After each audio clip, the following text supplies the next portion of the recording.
Start with Mr. DeFord. Welcome. For your first committee hearing, I assume. Forgive me, I'm a little nervous. I'm used to having a rock and roll band behind me when I have a microphone in front of me. During the time that I've been given to share my testimony here, I think it's important to note before I start that in these 5 minutes I'll be speaking that somebody in the United States will die of a drug overdose, and it is almost a 72% chance that during those 5 minutes it will be fentanyl related. Having started that way, Chairman Brown, Ranking Member Scott, and esteemed committee members, thank you for having me. I know this is a bit of a curveball, but I like a little baseball myself. My name is Jason DeFord, but to most I am known as Jelly Roll. It is important to establish earlier that I am a musician and that I have no political alliance. I am neither Democrat nor Republican. In fact, because of my past, my right to vote has been restricted. Thus far, I have never paid attention to a political race in my life. Ironically, I think that makes me the perfect person to speak about this because fentanyl transcends partisanship and ideology, gentlemen and women. This is a totally different problem. And I was speaking outside to the media, and I gave them a statistic that said 190 people a day overdose and die every single day in the United States of America. That is about a 737 plane. That's what about a 737 aircraft can carry. Could you imagine the national media attention it would get if they were reporting that a plane was crashing every single day and killing 190 people? But because it's 190 drug addicts, we don't feel that way. Because America has been known to bully and shame drug addicts instead of dealing and trying to understand what the actual root of the problem is with that. But the sad news is that that narrative is changing too, because the statistics say that in all likelihood, almost every person in this room has lost a friend, family member, or colleague to the disease known as addiction. I've attended more funerals than I care to share with y'all.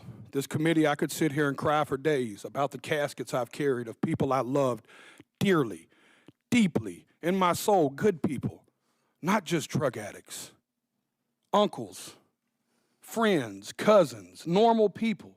Some people that just got in a car wreck and started taking a pain pill to manage it. One thing led to the other. And how fast it spirals out of control, I don't think people truly understand. So many people. Equally, I think it's important for me to tell y'all that I'm not here to defend the use of illegal drugs. And I also understand the paradox of my history as a drug dealer standing in front of this committee. But equally, I think that's what makes me perfect to talk about this. I was a part of the problem. I am here now standing as a man that wants to be a part of the solution. I brought my community down. I hurt people. I was the uneducated man in the kitchen playing chemist with drugs I knew absolutely nothing about, just like these drug dealers are doing right now when they're mixing every drug on the market with fentanyl, and they're killing the people we love. I'll be honest with y'all, my desire is to only get older and only do better and be better. I believed when I sold drugs genuinely that selling drugs was a victimless crime. I truly believe that, y'all. My father always told me what doesn't get you in the wash will get you in the rinse. Now I have a 15-year-old daughter whose mother is a drug addict. Every day I get to look in the eyes of a victim in my household of the effects of drugs, every single day. And every single day I have to wonder if me and my wife, if today will be the day that I have to tell my daughter that her mother became a part of the national statistics. History repeats itself, gentlemen.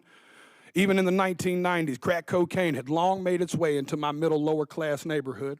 And at that moment, even as a teenager, you could have never convinced me in that moment that there would be a far bigger problem on the horizon in the form of a pharmaceutical drug. And then I watched opioids and Oxycontin burst onto the scene. I'm here to tell y'all that fentanyl is going to make the Sackler family look like saints. And I want to let y'all sit with that for a second. It is time for us to be proactive and not reactive. We were reactive with crack, we were reactive with opioids, and y'all are taking the first step at somebody in Senate finally being proactive. I truly believe in my heart that this bill that this bill will stop the supply and can help stop the supply of fentanyl.